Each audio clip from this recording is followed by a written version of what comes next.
কত মাল বসে ওয়াজ শুনতে মুখে পানি লায় না, আল্লাহর কি রে বাপ। জলসা শুনতে আসতে দুই বন্ধু মোটর সাইকেলে ওই ফাঁকা জায়গাটায় খুব জোর পেয়েছে, বলে দাঁড়া দাঁড়া দেখেছে পিছন তো লেবে চেনটা খুলে পাইপ বার করে স্টান মারতে পেঁচা পেরা হয়ে গেল।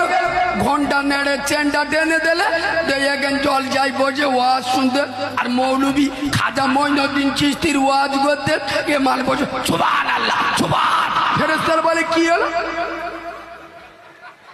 আমার কথা মনে হয় আপনাদের খারাপ লাগছে তাই না?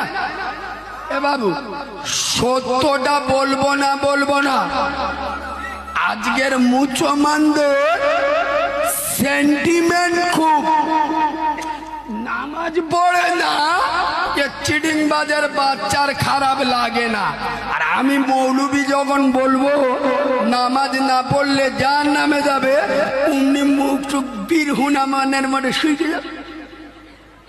নামাজ পড়ে না, লজ্জা লাগে না। আমি মৌলবী যেই বলবো যে নামাজ পড়বি নি জাহান্নামে যাবে, উমনি লজ্জা লাগে।